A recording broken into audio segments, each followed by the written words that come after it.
Alors, bienvenue sur le plateau des Love Sisters. Et nous avons la joie, n'est-ce pas Nelly, d'avoir avec nous Anna. Anna, bonjour. Bonjour à tous. Alors, je vais quand même te poser une question très rapide. Qu'est-ce que tu fais dans la vie? Alors, je suis comédienne, voilà, et j'écris aussi des spectacles. Et donc, fais partie maintenant. Tu es une love sistérienne? Oui, je suis une love sisterienne. Bienvenue, bienvenue. Merci beaucoup. Nelly, ma chérie, Oui. c'est à ton tour, je crois. Tu nous as invité une charmante demoiselle. Eh bien oui, tout à fait, tout à fait. Donc je vous présente Vanessa Soleya. Bonjour, merci pour la demoiselle, Bonjour, ça bonjour. fait vraiment plaisir. Oui, c'est vrai. Et qui vient nous présenter donc son premier livre, Tout à fait, sorti aux éditions Spinel. exact. Donc il a quel âge ce livre? 1 an, je crois, il est sorti en Il a 2020. 1 an quand même, il Ouais. vient pas juste de sortir, mais voilà, il est sorti l'année dernière. C'est quand Oui. même, voilà. Pas vite, non, tu sais. Exactement, exactement. Ouais. Et puis voilà, c'est fait partie de la vie d'un livre, de rencontrer son public graduellement, en douceur. En tout cas, c'est le mien, il fonctionne comme ça. Donc c'est un livre de quoi? C'est un développement personnel? C'est quoi? Vous m'avez parlé de pratiques, de méditation. Il présente plusieurs pratiques en fait. Dites-nous un petit peu. Ça m'a beaucoup intéressé ce que vous m'avez dit au téléphone. Eh bien, je vous remercie. Non, c'était déjà très pour bien l'intérêt. présenté. Merci. Elle présente très bien son bouquin et d'ailleurs je vais la laisser parler. Ok. Alors, c'est ce livre qui est là. Donc, mon nom d'auteur, Vanessa Soleya. Donc, c'est un livre. J'adore la couverture, elle est très solaire. Oui. Le nouvel humain. Et en fait, c'est une invitation, ce livre. C'est une proposition.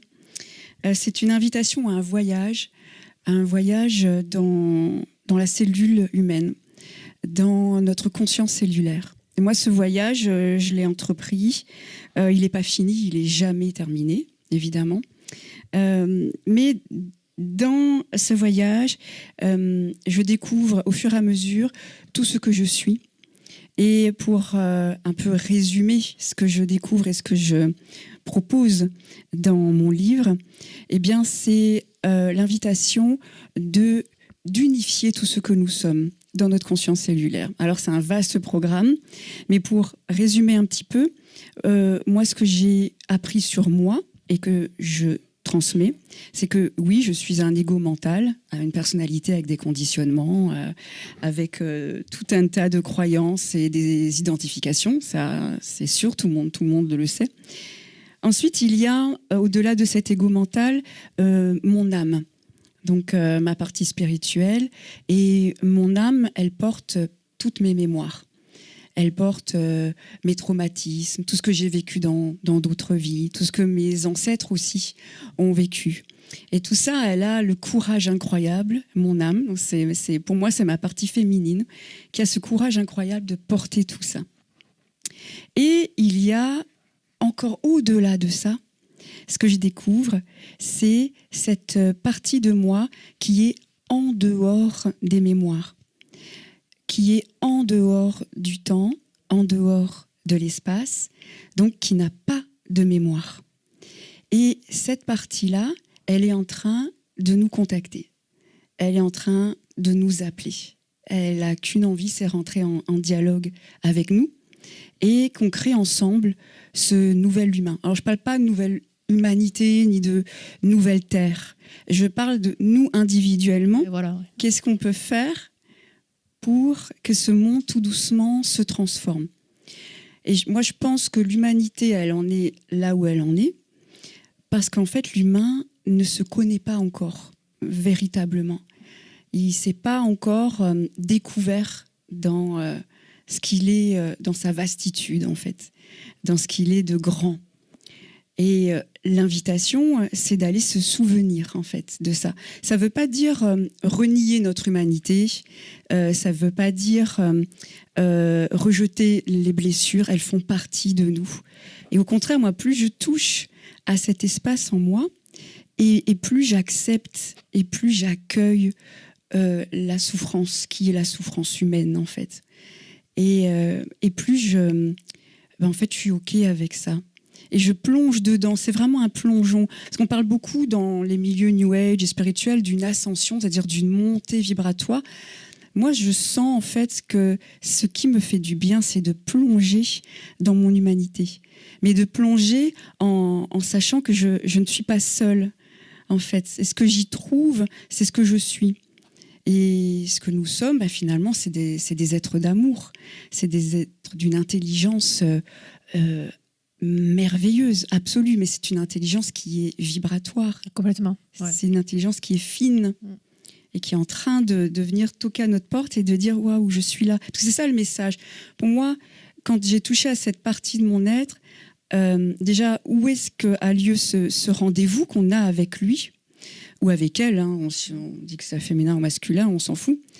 En fait, le lieu du rendez-vous, pour moi, il n'est pas dans le ciel, il n'est pas en dehors de nous. Pour moi, il est dans mon corps. Il est vraiment... C'est pour ça que vraiment le livre traite de la conscience cellulaire. Oui. Ça se passe dans mon corps. Excuse-moi. Comment tu as formaté ton livre? Est-ce dans une histoire ou est-ce typiquement scientologique? Ouais. Alors, c'est pas une histoire, bien que mon histoire, je la raconte quand même en filigrane pour un petit peu poser mon processus. Et je dis pas que moi j'ai la vérité, hein. C'est juste la proposition de dire voici moi mon petit processus personnel. La première personne. Et oui, voilà. Et ensuite il y a quand même 17 chapitres au total, et chaque chapitre va proposer une action, un processus, un moment où on se pose, où on se met à respirer, où on rentre dans le corps et où on va s'observer. Et chaque chapitre va amener la personne qui va le lire à aller ouvrir une nouvelle porte. Alors, je voudrais mettre, excusez-moi, je voudrais mettre l'accent sur un truc important. Alors déjà, oui, j'ai vu, il était classé dans spiritualité. Oui. Donc, tout à l'heure, j'ai dit développement personnel, mais là, il est classé spiritualité. Mais c'est pas ça dont je voulais parler. Je voulais mettre l'accent sur aussi, tu es chanteuse. Tout à fait. Tu es chanteuse, tu pratiques du chant vibratoire, comme tu dis, en exact. fait. Et c'est un rapport, en fait, avec ton bouquin. On reste dans le même domaine, sorte. quoi. Tout à fait. Donc ça, c'est super intéressant aussi. C'est pour ça que je me suis permis de te couper, parce que je voulais en parler aussi. Voilà. Et bien aussi te demander, est-ce que dans les temps à venir, tu as des concerts de prévus? Est-ce qu'on peut te voir quelque part? Et par là même, acheter ton livre aussi, parce que je suppose que dans tes concerts, tu vends ton bouquin, ce qui est normal. Alors, à la fin des concerts, je vends mon livre. Oui, je vends mes albums, mais je vends aussi mon livre. Donc, mon nom d'artiste en tant que chanteuse, c'est pareil, c'est Vanessa Soleya. D'accord. Je suis venue d'ailleurs chanter ici avec un duo à l'époque qui s'appelait Eden Project. Et oui, c'est un chant, en fait, c'est un chant vibratoire. En fait, moi, je chante dans un métalangage. Donc, voilà. C'est un langage on peut appeler ça un langage imaginaire. Ou voilà, en tout cas, c'est un langage qui me vient spontanément. Voilà, c'est ça que je voulais que tu parles de ça, en fait. Voilà. Et en fait, ce langage-là, quand on me demande, mais qu'est-ce que tu racontes? Et il y a des gens, d'ailleurs, à la fin de concert qui viennent me voir, qui me disent, en fait, mon mental, donc la partie vraiment mental ego, ne comprend pas. Mais il y a une partie de mon être qui a tout compris, en fait. Et donc ça, c'est cette partie de l'être qui est tout au fond, qui est là et qui émane cette lumière de ce que nous sommes de toute éternité.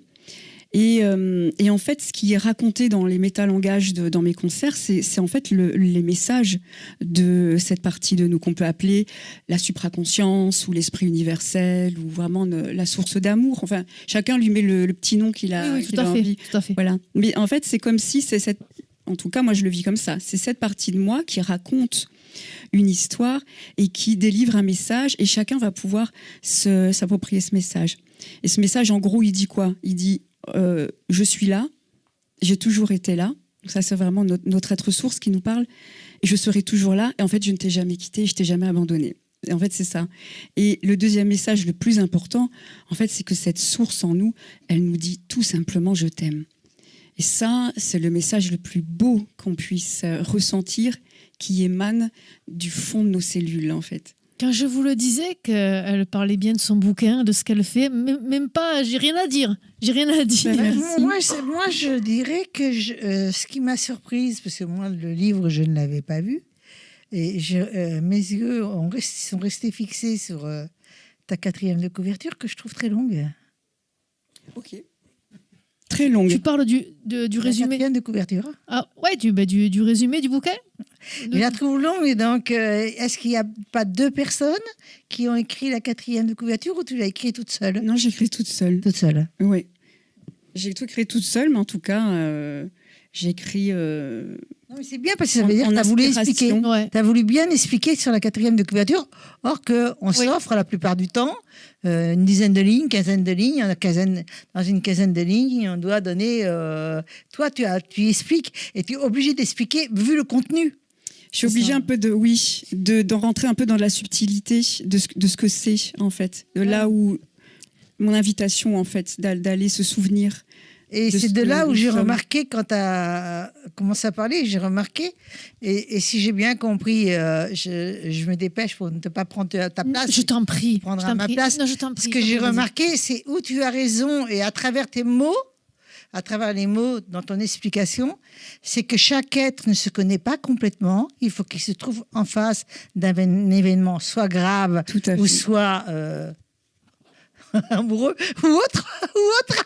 Mais grave, on peut pas savoir. Par exemple, tu sais pas si tu peux. Par exemple, ton chien, il va mourir, il s'est étouffé, par exemple.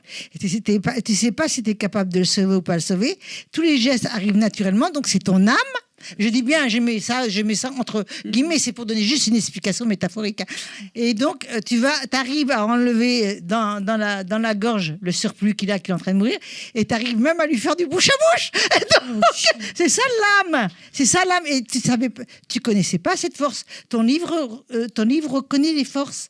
Comme tu écris au personnel, on peut dire quand même qu'il y a beaucoup d'ailes. Hein. Alors, effectivement, je confirme, parce que je l'ai lu tout à l'heure, moi, la 4e de couve. Et effectivement, c'est très bien présenté, c'est très bien expliqué. Je voulais juste finir déjà en te demandant comment on peut acheter ce livre. Je suppose qu'il est en vente en ligne partout. En ligne partout, dans toutes les librairies, on peut le commander. Voilà. Et moi, je serai en concert à l'abbaye de Gijan, à Saint-Félix-de-Monceau, le 20 juin. Ah ben voilà. Voilà. Et après, moi, regarde la caméra pour le dire. Hein. Un site internet, oui. Voilà, le 20 juin à l'abbaye de Gijan, en concert, et avec la vente de mon livre. Alors, ce sera mis sur tes réseaux, ce sera mis partout. Oui, moi, mais les horaires aussi. Exactement. Et comment on fait pour te joindre alors ? vanessasoleya.com. Voilà. Facile, il y a tous mes bravo. Merci. activités là. Merci. Merci à vous. Alors maintenant, chère Anna, à ta première. On va pas t'aider du tout, hein, on va plutôt t'enfoncer. Hein. Oui, voilà, on va faire exprès de bien, voilà. Alors toi, tu nous reçois. Alors on reçoit aujourd'hui Ethel Muniz. Micro. Qui est un artiste. Le micro, s'il te plaît. On reçoit donc Ethel Muniz, qui est un artiste franco-brésilien, qui on a la chance et l'honneur de l'avoir en France parce qu'il n'est pas souvent en France. Donc là, on a la chance qu'il soit là.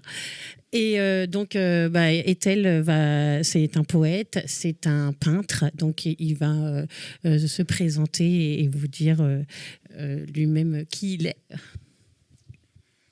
Bonjour. Ton micro, s'il te plaît. Qu'est-ce que je t'ai dit ? Merci beaucoup. Merci, Arwens. Merci beaucoup pour cette invitation. Finalement, l'invitation, elle était aussi.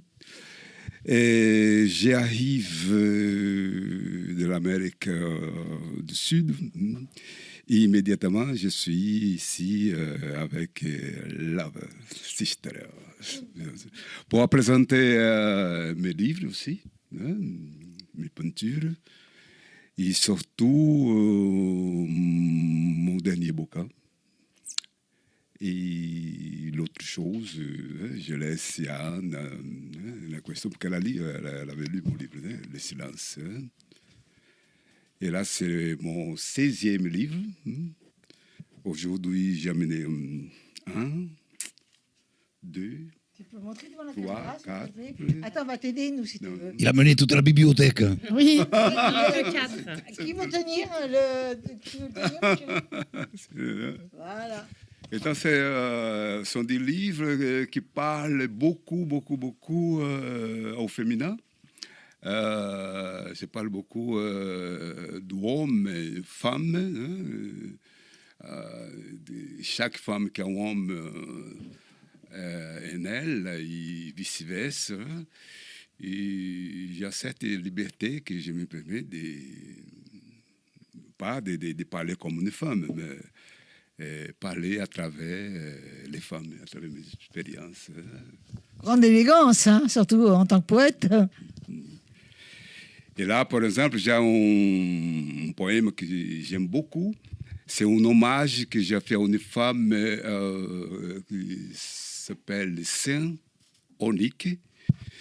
C'est une des femmes du peintre Van Gogh, Vincent Van Gogh. Tu as fait un poème. Hein. Oui. Tu l'as écrit, le poème, oui, ou pas? elle est là. Oui, là, j'ai des poèmes, moi, en main. Alors, je ne sais pas où il est, mais...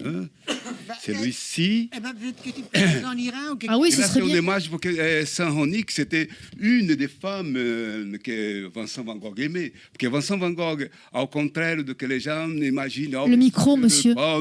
C'était le peintre qui avait les oreilles coupées, c'était un misérable, c'était pas du tout. C'était un humaniste, hein, un homme avec un esprit magnifique. Et j'adore ce peintre et surtout toutes les femmes qu'elle aimait. Et une des femmes qu'elle aimait s'appelle Saint-Ronique, qu'elle a rencontrée à la rue, par exemple, hein, et qui avait déjà 5 enfants et qui a beaucoup de dessins de cette femme, hein, de Saint-Ronique, des œuvres de Van Gogh. Et là, j'ai écrit ce poème, hein, j'ai le temps, j'ai 6 minutes encore. Excuse-moi, tu peux pas me couper, hein. Je suis cette femme presque sans nom. Cette femme facile de la vie qui vit et dort, entre autres, femme vendeuse de gémissements et illusions de plaisir éphémère. Je suis cette femme qui vit à proximité des stations, voyageuse des trains, des voyageurs vides. Je suis cette femme qui reçoit visite des étrangers sans question. Je suis celle aimée de l'homme aux cheveux roux, celle qui cache la douleur de deuil, qui aime les hommes presque maudits. Je suis cette femme qui marche pieds nus dans les chambres remplies d'angoisse, de mouvement et beauté, chambres décassées, chambres des êtres hallucinés. Je suis la femme de la nuit, du café de la gare. Et quand, fatigué, je vais dans ma pépinière froissée, docile, presque donnée. Et cette nuit-là, nue, pain, et une étoile noire et jaune, vient un infini morceau d'une agonie, d'un appel. Vient un morceau de viande d'un être arraché, un message comme un supplice, roc d'une prière. Je suis la femme des amants parmi tous les fous, des maisons jaunes et des tournesols, des abyssintes. Je suis la femme sans nom, sans tanière, la femme du sueur, de l'encre, des peintures et des cris. Je suis la femme des suicidés, celle qui presque tout consent. Je suis un jeu d'idées, un prologue. Je suis ces moments du père de Vincent Van Gogh. Mais, bravo, bravo. Écoute, moi, ce qui me fascine, je reviens à ton livre avec l'âme, ce qui me fascine, excusez-moi, c'est que je t'adore. Tu sais pourquoi je t'adore? Oui. Je vais te le dire pourquoi. Parce que tu dis que tu as aimé les femmes de Van Gogh. Elles sont plus là. Elles sont plus là. Comment tu peux aimer l'invisible? Ah, on peut aimer l'invisible, mais comment tu peux aimer...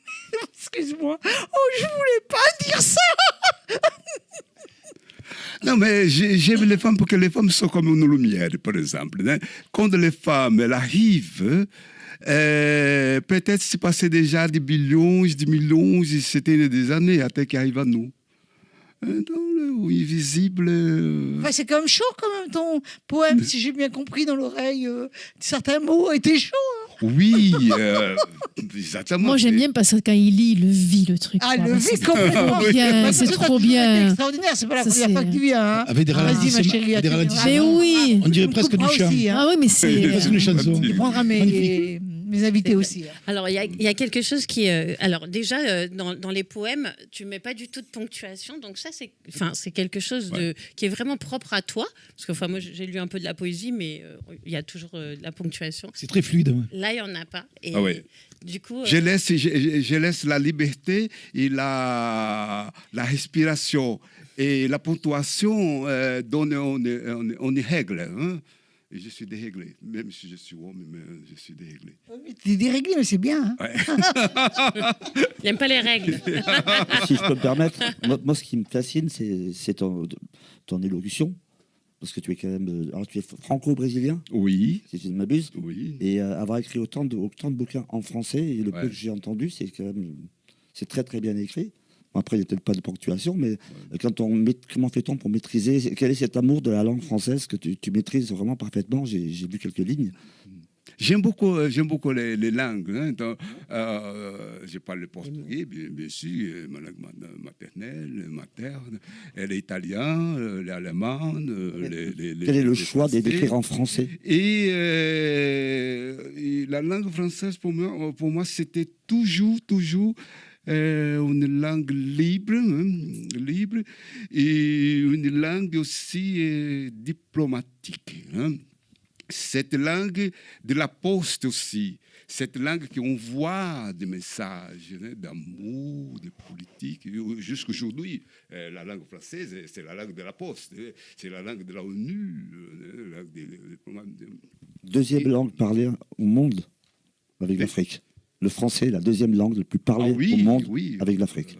On parle, même au Brésil, on parle et au français aussi, c'était une langue qui no siècle XVIII, 17, 18. Les Français étaient parlés seulement pour les grandes familles. Hein. Donc les gens avaient des enfants, ils disaient parle français.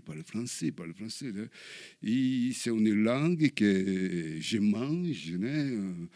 Je déguste comme Gargantua, déguste avec Rabelais.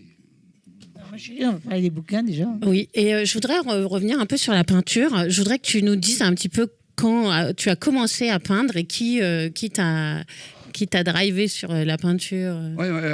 Ma démarche de la peinture, elle est venue comme ça. Dedans d'un cliché sans être un cliché. Quand j'étais petit, j'ai commencé à peindre. Et ma grand-mère, c'était une femme magnifique qui s'appelait Joséphine. Et elle aimait beaucoup tous mes petits rabisques. Et elle a dit oui, mon fils, là, j'ai appris ses goûts des peintres. Et après, avec les petits poèmes d'école aussi, oh maman, je t'aime beaucoup parce que tu es là. Et j'ai commencé, je suis devenu cette personne qui jamais travaillé dans ma vie. Toujours, je pensais. Donc, je laisse le travail pour les autres, il a pensé pour moi. Et oui, nous. Et donc, je suis là et un jour, je pense que je serai un grand artiste.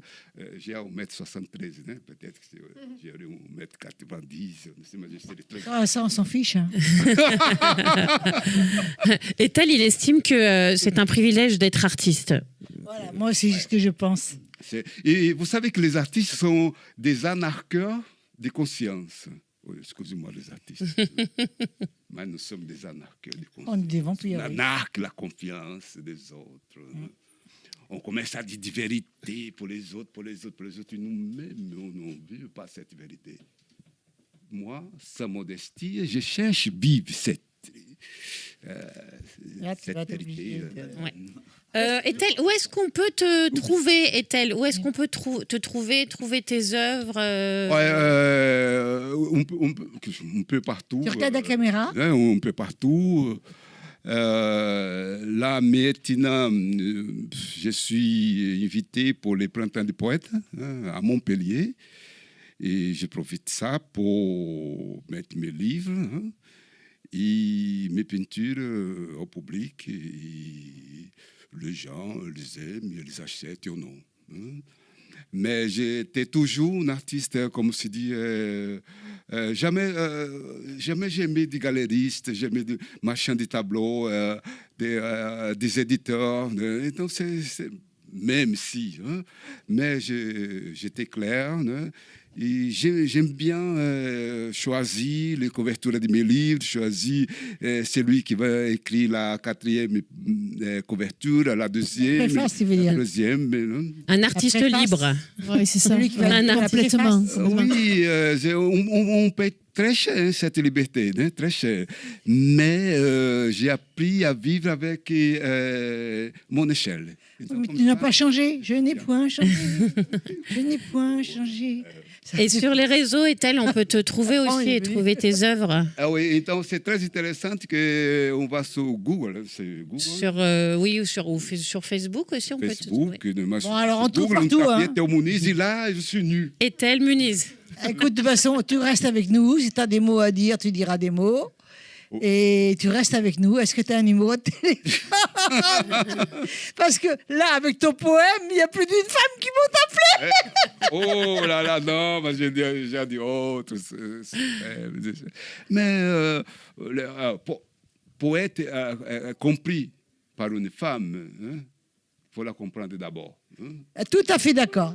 En tous les cas, on te remercie beaucoup. Merci beaucoup. Merci. Mais tu restes avec nous et tu continueras à parler avec nous. T'as entendu ce qu'il a dit. Hein. Merci. Hein. Alors moi, je reçois Pat Mana. Ça vous dit pas quelque chose comment il est habillé, les amis? Si. Alors, Adith, Bonjour allez-y, à tous allez-y. et bonjour à toutes. Alors, Camille. je t'ai dit qu'elle me posait une question, mais elle ne la pose pas. Bonne mère. Voilà, donc Love Sister, c'est en anglais. En français, c'est quoi? J'aime les sœurs. C'est pour ça que je suis rentré dans les ordres. L'amour Et des voilà. sœurs, l'amour des sœurs. Ah, l'amour des sœurs, ben, c'est pareil. C'est pour ça que je suis curé, que je fais Don Camillo. Voilà. Tu préfères être eunuque, comme il disait si bien? Non, ça va, je suis bien comme je suis. Ça. Occupe-toi des chats, lui s'occupe d'autres choses, de la poésie. Moi, je fais ce qu'on fait dans les églises là-bas. Alors, allez, vas-y pour tes questions. Alors, tu es connu comme chanteur marseillais. Exactement. Hein? Ça, c'est ma vraie voix. Ça. Voilà. Tu as le sosie vocal, bien entendu. Un Dites-moi petit peu de monsieur, tout. monsieur Fernandel, bonne mère. Voilà, exactement. Et comment cette aventure artistique a commencé? Eh bien, ça a commencé il y a quelques années au théâtre de Tati et, sur le Vieux-Port à Marseille. Et j'ai commencé par faire du café-théâtre, comme je disais à Nelly. Bonne école. Voilà, bonne école pour raconter des couillonnades. Et parce que le théâtre, pour moi, c'est trop classique. Pour les autres, bon, si ça leur plaît, c'est très bien. Pour moi, ça m'allait pas. Donc j'ai commencé par ça. Mais auparavant, j'avais fait un peu de musique aussi. Et puis, j'ai commencé à faire des scènes ouvertes, des plateaux, un one-man show. Et puis j'ai fait une audition à La Paillote, le dernier cabaret de Marseille, où a débuté Eli Kakou. Et j'ai été pris, je suis resté 3 ans et demi là-bas. Et puis au cours d'une soirée où il y avait une scène ouverte, la patronne, Babette Messirel, petit coucou, et elle me dit, bon toi tu feras le plateau, tu feras un petit quart d'heure, et les autres ils feront qu'un sketch ou une chanson. Et il est venu quelqu'un qui avait repris une chanson de Vincent Scotto. Et tout le monde y était mort de rire, tout ça. Et j'ai dit, bon, c'est ça que je veux faire. Comme j'avais fait de la musique, je me suis mis à composer. Ma première chanson, ça a été Les Beignets, que j'ai chanté tout à l'heure. Et puis Mais tu vas chanter tout à l'heure. Voilà, j'ai chanté tout à l'heure. Puis un album, et puis un spectacle entier, parce que après j'ai eu un producteur. Et j'ai rencontré quelqu'un qui m'a dit, bon, voilà, mon sample, ce que tu fais, je vais te produire. Est-ce que tu as un spectacle entier? Et j'ai dit oui, mais bon, il me manquait quand même presque une demi-heure. Mais ça, fallait pas le dire. Donc, je ne l'ai pas dit. Donc, j'ai menti comme d'habitude, hein, comme ça, Pinocchio. Et ma femme m'a dit, mais tu es fou, comment tu vas faire si tu programmes? Et j'ai dit, bah, t'inquiète pas, je vais travailler dessus et je vais composer, je vais écrire. Et donc, en l'affaire de 3 semaines, j'ai écrit 11 chansons. Et j'ai eu mon spectacle entier. Bon, après, il faut les travailler aussi. Hein, parce que voilà, là, tu n'as pas dit une seule fois. Hein. Voilà. Tu n'as pas dit une seule fois le mot. Là, c'était tes chansons. C'était pas encore Fernandel. Non, c'était mes chansons d'auteur, compositeur, interprète. C'est important de savoir. Donc, c'est pour ça, Pat Mana, chansonnier marseillais. Et tu t'es découvert. Voilà. Tu t'es découvert. Donc, et j'ai appelé mon CD Vue sur Marseille. Vue sur Marseille. D'ailleurs, il y a une chanson qui s'appelle Vue sur Marseille que j'ai chantée aussi tout à l'heure parce que j'ai fait un petit medley. Et puis. Et là, il vient de sortir, là, ton CD. Il est sorti il y a déjà un petit moment. Mais je ne l'ai pas mis sur la plateforme parce que souvent on est à la 2 millième ou 3 millième page. Et bon, voilà, ou c'est comme ça après les concerts, ou alors pour faire un cadeau comme là, je te l'ai dédicacé à toi et à toute l'équipe. Ah, merci, mais Voilà, moi je ne peux pas le partager aux équipes. Voilà. C'est comme si tu me demandais de couper un enfant en 10. C'est pas Eh oui, possible. vous êtes 2000 dans le bureau, là, comme ça. Il faut que j'ai un carrefour que j'achète 2000. Alors, il faut que tu saches, quand tu as un cadeau à faire à l'équipe, tu le fais à moi. Ouais, c'est ça. Ah, ils vont se disputer. non, mais alors. elle déconne, elle déconne. Ils vont se disputer. Donc, voilà, je suis allé vers la chanson. Et puis, j'ai commencé à faire des imitations de Fernandel il y a une dizaine d'années. Il y a une dizaine d'années. C'est là que tu t'es découvert. Voilà, c'est ça que je me suis découvert que ça passait bien, parce qu'il y avait des rires. Tout le monde Exactement, ça qui c'est me demandait. important. Mais c'est vrai, c'était pas trop la mode des sosies vocaux et des tributes. Donc, bon, j'ai un peu freiné là-dessus. Et puis, là, il y a quelques temps, il y a un an, je suis revenu dessus avec des concours de chant, des plateaux, où j'ai chanté Félicie et tout. Et puis, bon, tout le monde l'apprécie, parce que ça devient à la mode, les sosies ou les performeurs. Oui, mais ces personnages reviennent à la mode. Hein. Et donc, comme j'ai vu que ça plaisait, j'ai dit, ben, mais je vais y aller à fond. Et donc, j'ai acheté ce qu'il fallait. Voilà. Donc, comment t'as pu trouver, là, où t'as pu fouiller et trouver tout ça, là? De quoi ça, Tu l'as fait faire les vêtements sur Internet. Hein. Ah, sur Parce Internet. que je suis allé sur le site des vêtements liturgiques. Et quand j'ai vu ça, je suis tombé de la chaise, bonne mère. 680 € une soutane. Je me suis dit, il vaut mieux que j'y fâche à l'autre curé de l'église. Bah ouais, bah oui. Ça c'est certain. Et donc là, Là, je suis allé sur des sites que tout le monde connaît. Je ne sais pas si on peut les dire, mais bon. Là, tu proposes un clip visuel. Oui. Donc, tu peux m'en dire un peu plus? Ben, j'ai fait une chanson qui s'appelle Fernandel, parce que je ne sais pas si tout le monde est au courant, parce qu'il disait que c'était le Fernandel de sa copine à l'époque. Donc j'ai fait la chanson Fernandel, et j'ai fait auteur, compositeur, interprète, et la vidéo également. Et c'est toi qui l'as fait? C'est moi qui l'ai fait, exactement. Et là, au mois d'octobre, comme je disais à Nelly tout à l'heure, il y a eu le festival du livre à Céreste, à côté de La Ciotat. Et le président, c'était Vincent Fernandel, le petit-fils. Donc je me suis dit, bon, je vais me le choper à l'entrée, parce qu'après ils sont beaucoup sollicités, on n'arrive plus à leur parler, ces gens-là. Mais très sympa, beaucoup d'humour également. Et je me suis mis à l'entrée, et puis quand il est arrivé, j'ai dit, bonjour monsieur Vincent Fernandel, comment allez-vous? Il m'a dit, oh, vous l'imitez bien mon grand-père. Hein. Il me dit, ça me fait plaisir. Et j'ai dit, ben, merci. J'ai dit, ben, si vous avez un petit peu de temps, après on pourra prendre une photo ensemble. C'est ce qu'on a fait, et j'étais très content, et lui aussi. Et lui aussi, j'ai offert mon CD. Ah, c'est bien, mais là, tu en as offert pour plusieurs, je ne peux pas partager. Tu veux poser une question, ma chérie? Moi, ça me fait drôle de voir presque en vrai Fernandel que je voyais à la télé à l'époque. Merci, madame. Petite. Je suis impressionnée. Non, mais moi, j'ai discuté tout à l'heure.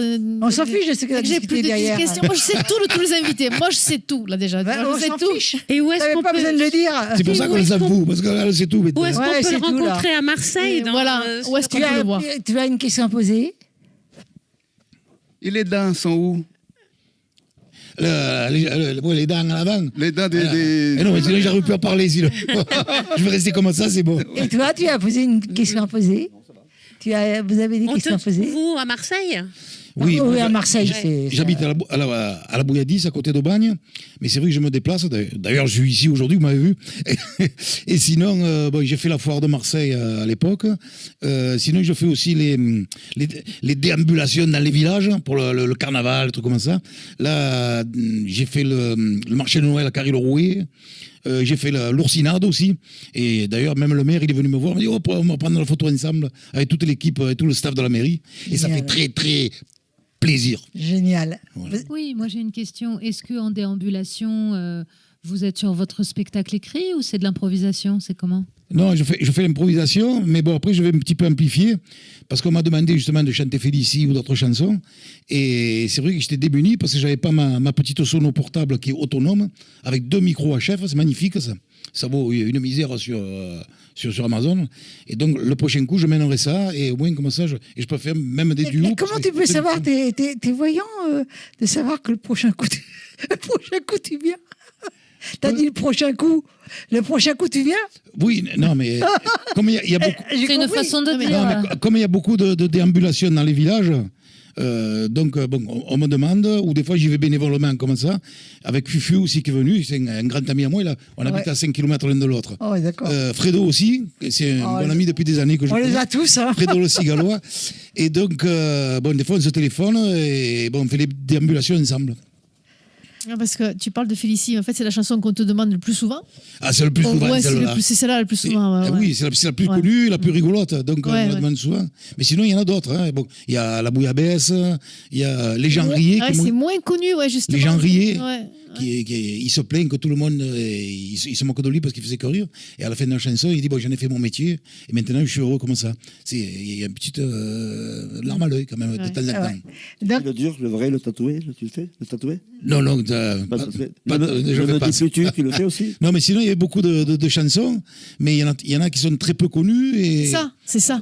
Ouais. il avait repris aussi Aujourd'hui peut-être ou alors demain Il avait de Fernand Sardou. Ouais.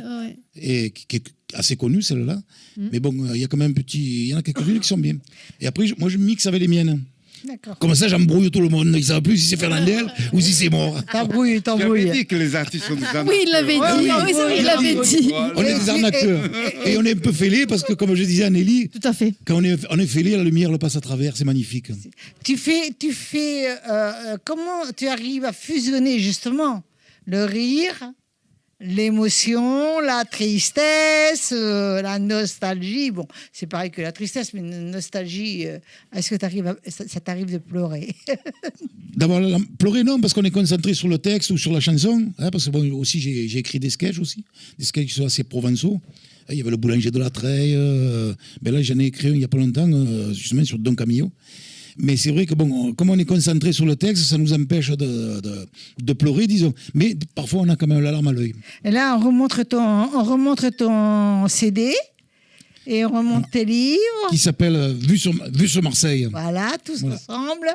Voilà, tous les artistes, ton livre. Et en même temps, je voulais te dire merci. Merci à toi et merci à toute l'équipe. Je te fais une surprise. Ah, Oui. Moi, je suis pas j'adore les Fernandel. surprises. Je ne suis pas Fernandel, bien entendu. Je t'ai écrit quelque chose, rien que pour toi. C'est Nico, gentil. musique. La voix qui traverse le temps. Patmana. Dans ta voix revient un sourire d'antan, comme un écho joyeux qui traverse le temps.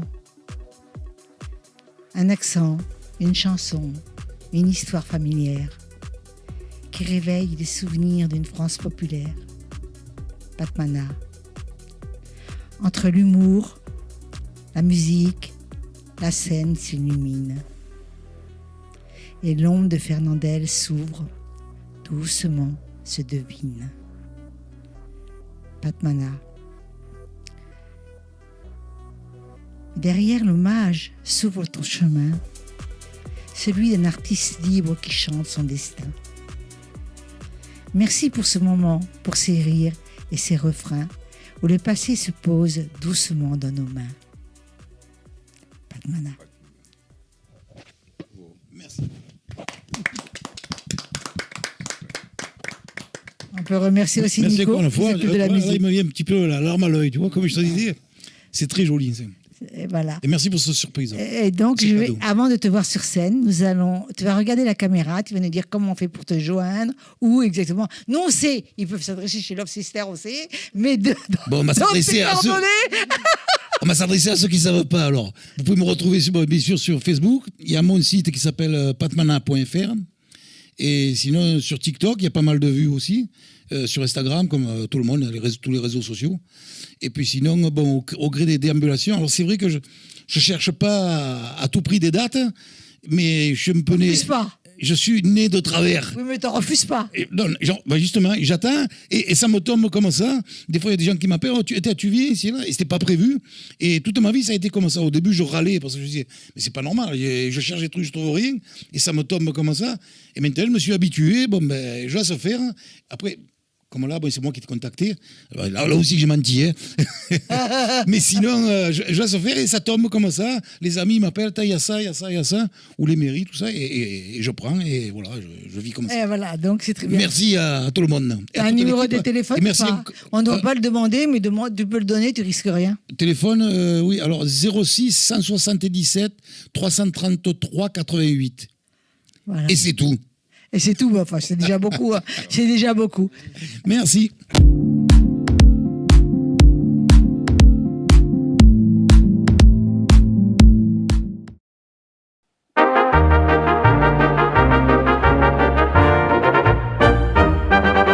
C'est dans un coin du Bois de Boulogne que j'ai rencontré Félicie. Elle arrivait de la Bourgogne et moi j'arrivais en taxi. Je trouvais vite une occasion d'engager la conversation. Il faisait un temps superbe, je me suis assis sur l'herbe. Félicie aussi, je pensais les arbres bourgeonnent et les gueules de loup boutonnent. Félicie aussi, près de nous s'y fait un merle, la rosée faisait des perles. Félicie aussi, un clocher sonnait tout proche, il avait une drôle de cloche. Félicie aussi, afin de séduire la petite chatte, je l'emmenais dîner chez Chartier. Comme elle est fine et délicate, elle prit un pied de cochon grillé. Et pendant qu'elle mangeait le sien, je lui fis du pied avec le mien.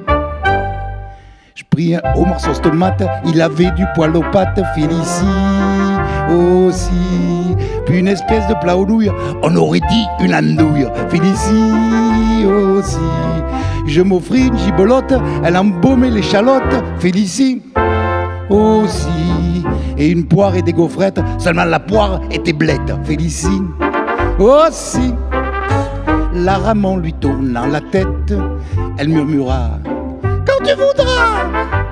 Alors j'emmenai ma conquête dans un hôtel tout près de là. C'était l'hôtel d'Abyssinie et du Calvados réunis. Je trouvais la chambre ordinaire, elle était pleine de poussière. Félicie aussi, je me lavais les mains bien vite, le lavabo, il avait une fuite. Félicie aussi, sous l'armoire, il y avait une cale, car elle était toute bancale. Félicie aussi, et des draps de toile molle me chatouillaient les guiboles. Félicie aussi, à vous. Félicie aussi,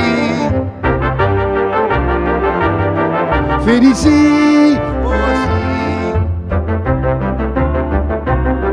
Félicie aussi, et des draps de toile molle me chatouillaient les guiboles. Félicie aussi.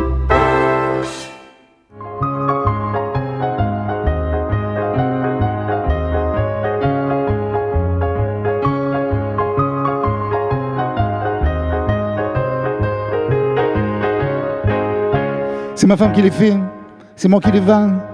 C'est ma femme qui encaisse l'argent. Un jour, je serai riche grâce à mon métier. Un jour, je serai riche en vendant des beignets. Dans un joli village de Provence, j'ai rencontré une demoiselle. Elle me dit « Je m'appelle Hortense ». Je lui réponds « Ben pourquoi pas ?» Nous avons vite sympathisé, je lui ai fait un beau bébé, afin d'éviter le candidaton. Rapidement, nous nous marions. C'est alors que je lui ai demandé « Est-ce que tu sais bien cuisiner ?» Elle répondit avec aplomb « Moi je sais faire que les beignets, le reste !» Non! C'est ma femme qui les fait, c'est moi qui les vends, c'est ma femme qui encaisse l'argent. Un jour, je serai riche grâce à mon métier. Un jour, je serai riche en vendant des beignets.